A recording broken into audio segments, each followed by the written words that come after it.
Hello friends, welcome to the Mothership. My name is Ben and this is part 2 of my beginner smoker series. Today we're going to be cooking up the king of the backyard barbecue, and that is the brisket. Let's get started. Just a reminder, this is a beginner video, so I'm going to be going into things kind of in depth. If this is not your first time cooking a brisket or you're just looking for a refresher, you might need to skip around a little bit. I will try to have timestamps down below for you to jump to your specific spot that you're looking for.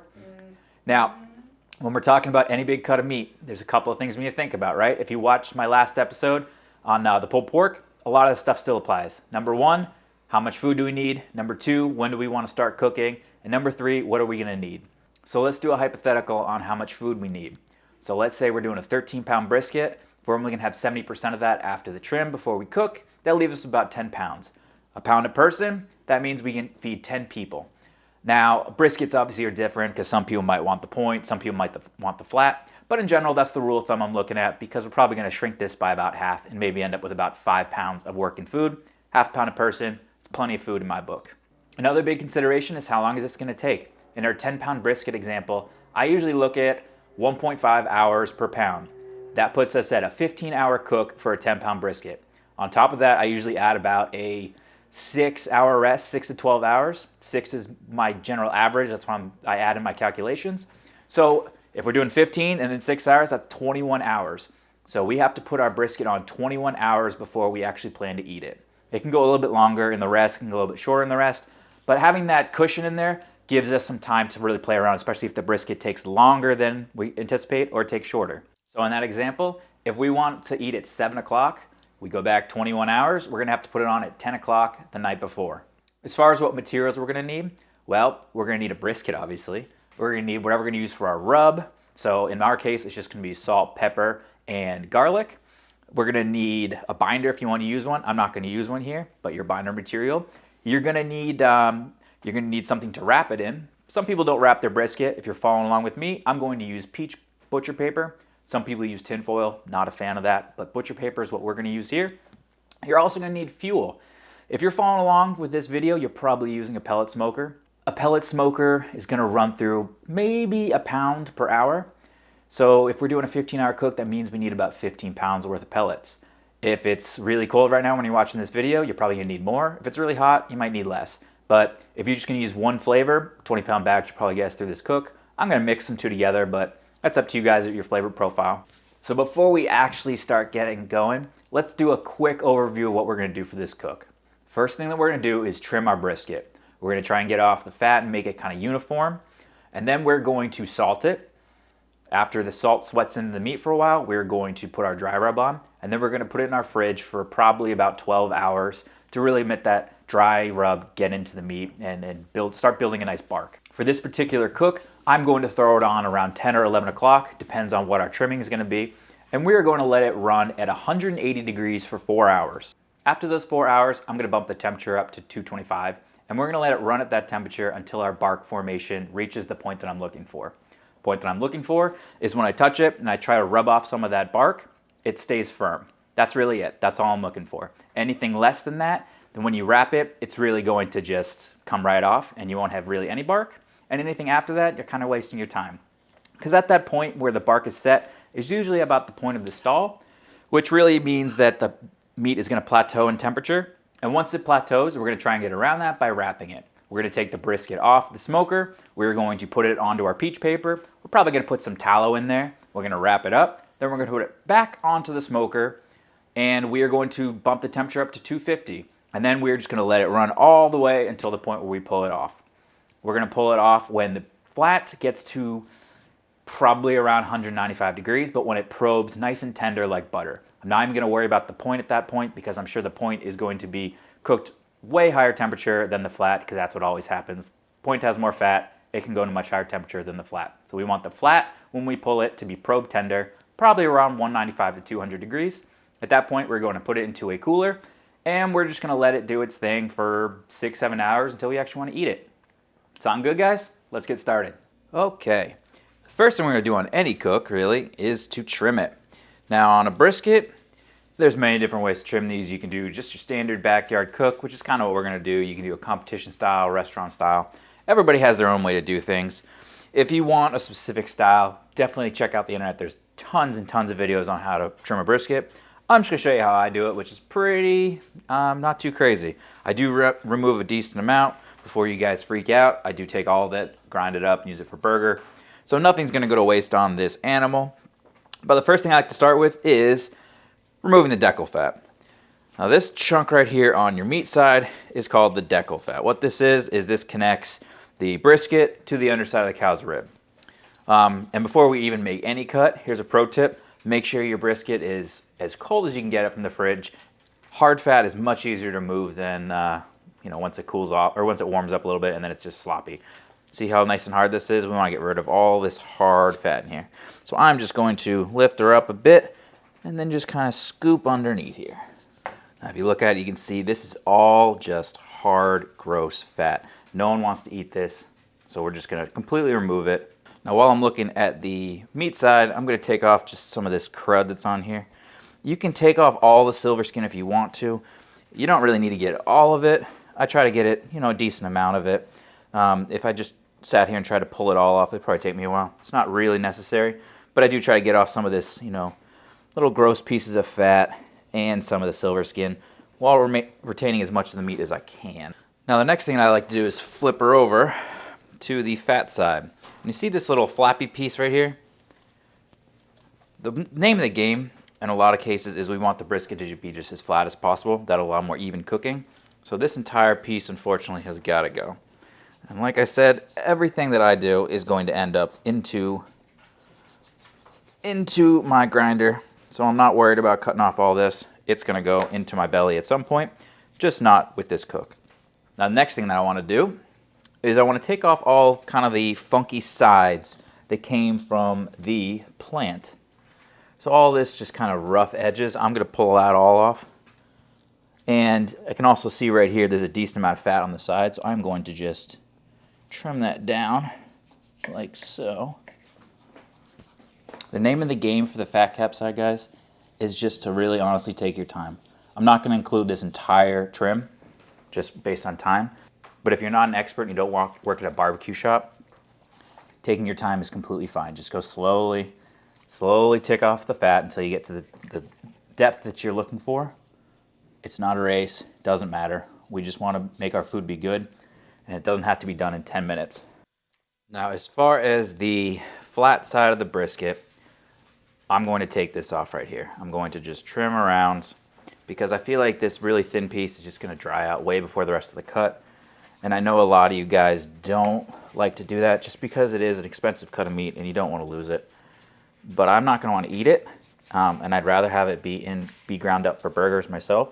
So I'm just kind of going to take it off and just kind of square off the whole thing like so. And this looks pretty good to me. I tend to lose about 1/3 to trimmings. You might do it better than I do and preserve more of the meat, or you might take more off. It's personal preference. I find that this is a pretty good mix.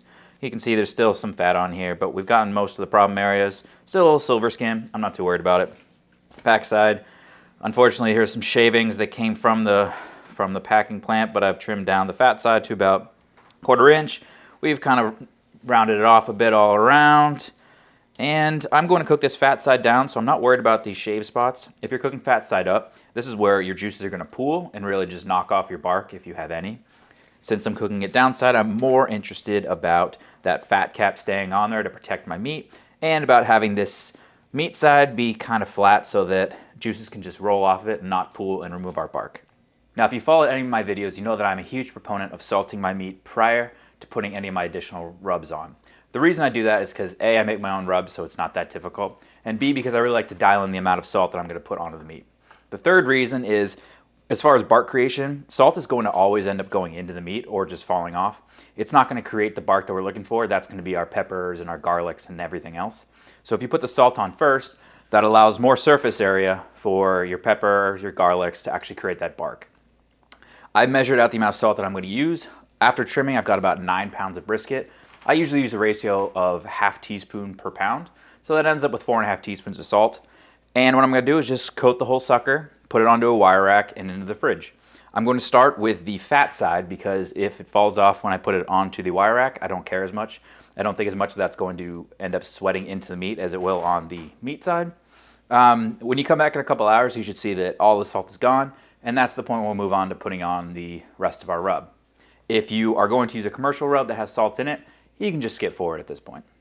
As a quick note, when I'm talking about salt, guys, make sure you're using kosher salt. If you use this amount of table salt, remember we're measuring by volume, not by weight. So you are going to end up with an extremely salty cut of meat, and you don't want that. So what I just said, half teaspoon per pound, only applies to kosher salt.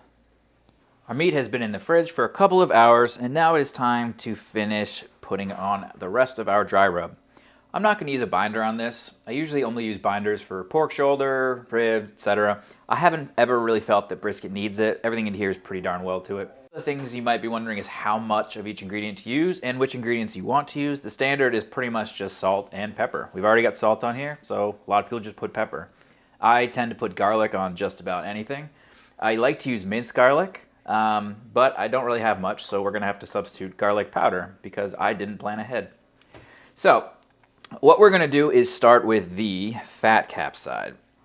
The reason I start with the fat cap side is because most likely once I start getting some of this fat rendered down, a lot of that rub is just going to come right off. So bark formation won't be as great. So what I'm just going to do is apply it liberally. A lot of people have specific ratios they like to use. You know, they might do 1-to-1 salt to pepper, they might do 2-to-1, they might do, whatever you want to do. I've already salted this, so I'm not concerned about the saltiness of the meat.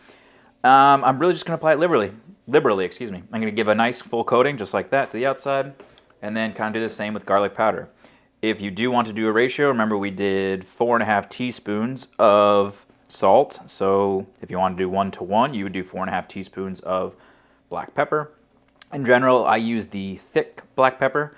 I think they make like 14 mesh. That's probably a good place to look at. I just refill this container. Now, you do want to make sure that you always get the sides, which is the part that I do last. But I'm really focused on the meat side here because this is where the good bark formation is going to be and where most of our flavor from the rubs is going to come from. Now we, of course, maybe pat in a little bit, but we want to get the sides because there's a lot of surface area on your sides. There we go. It's looking pretty good to me, guys. Now it's going back into the fridge to continue its drying out journey on the exterior, and we will be back to put it onto the smoker when the time comes. Okay, it is now 11 o'clock at night, and we have our smoker at 180 degrees.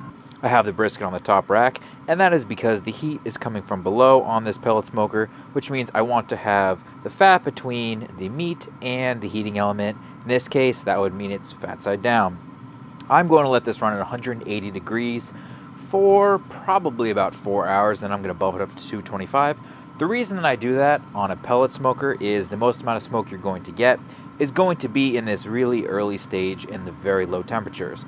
So 180 degrees means I'm going to get the most amount of smoke on my brisket, and I'm going to run that until it really can't take any more smoke, which is probably about 4 hours. At that point, we'll go to 225, and we'll run that until it hits the rest period, and then we will bump it up to 250 after the wrap and let it go the rest of the temperature until we pull it. Our brisket has now been on for approximately 8 hours. Around 4 hours after I put it on at 180 degrees, I bumped the temperature up to 225, and I'm just letting it rock at that temperature. As you can see, we've now reached a point where I'm really happy with the bark creation on our brisket, and this is the point where I usually take it off and wrap it. I don't really focus on temperature as much here, but if you're curious, we're probing around 165 on the point and around 175 on the flap. So the next step is to get it off and get it wrapped up. Now before we pull this sucker off, let's just do a little prep first. First things first, I'm going to roll out 2 sheets of butcher paper like I have here. This is the purple stuff. You don't want to use just the regular butcher paper that has wax on it. That'll melt and that'll ruin your food. You want to get specifically this peach paper. Then I'm going to take some beef tallow. I got my fat on. I have our 2 sheets set up the way I want. I'm going to go grab this real quick, and then we're going to put it directly in our tallow on the far end of our paper. The process to fold this is pretty similar to how we did our pork butt if you watched that video. Basically, I'm going to start by move this a little bit further up, wrapping one side over. The name of the game here, guys, is to get as tight as possible. We are going to wrap this one up like so. Wrap this side over like so. As you can see, these are kind of making a V. That's what we want. Then we are going to flip the whole thing over. And we're going to invert it again, like that. And then flip the whole sucker over again. And at this point, I am going to put my 2 probes in. I'm going to put one right here and one right here. This is the point, this is the flat. We're going to put it back onto the smoker, but this time we're going to raise the temperature up to 250 degrees. Same top shelf. Our brisket has been on for 12 hours at this point, and it is chugging along happily, wrapped at 250. We're getting kind of close to where I think we're probably going to end up pulling it. So what I'm going to do is a little tip I learned a long time ago, and that's to preheat my cooler. You can rest your brisket in an oven. You can rest it sitting out if you're going to eat it quickly, but I don't recommend that. I usually recommend resting for at least 6 hours. Up to 12 hours should be fine. And I tend to use one of these roto-mold coolers. What I like to do, though, is I like to preheat them. The way I do that is I'm going to take a bunch of hot water, just pour it in there, close it, and until right before I'm about to put the brisket in, then I'll dump the water, and it'll be nice and toasty sitting in there. I'll usually wrap it in towels and try to fill up as much space of the cooler as possible. And just let it wait. By the time we pull it out, it's going to continue to cook a little bit in there and just have that juices all kind of recompile themselves. And it really is one of the most important steps of a brisket. I highly recommend resting. Do not eat your brisket right after you pull it. Let it rest. Let it rest somewhere nice and warm, and you will be amazed at how much better it comes out.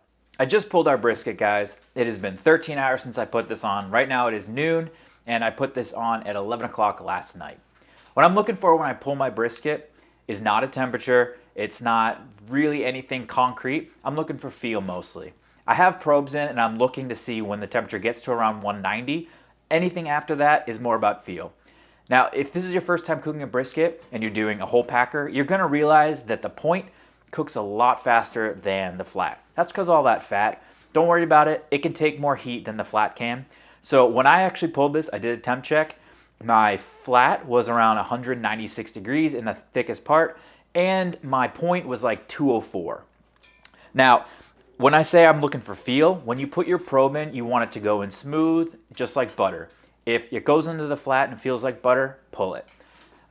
General rule of thumb, if you really are looking at temperature, if you're going over 205, that's probably too far. You should have pulled it. But every brisket is different. Some of them start to probe tender in the early 190s. Some of them probe tender after 205. You really got to check for your specific cut of meat and kind of roll with it. Now my next steps at this point is just going to sit in our cooler. If you're following along, remember I filled this up with hot water. I dumped it out right before we put our brisket in. Before I put the brisket in, I did wrap the brisket. I left it inside of its butcher paper. I wrapped it in a towel, put it in the cooler, put a bunch more towels in there to fill the thing up completely, and now I'm just going to sit until we eat. I'm looking probably about 6:37, so that's going to give me about 7 hours, 6.5 to 7 hours of rest, which I think will be perfect for this cut of meat. All right, it's dinner time, and the weight is killing me. It's time to see how we did, guys. We're going to slice it. Oh, that looks good. Let's see what the point looks like. Oh my goodness. I am not mad about that. And I am not a fan of squeezing. Don't squeeze your meat, guys.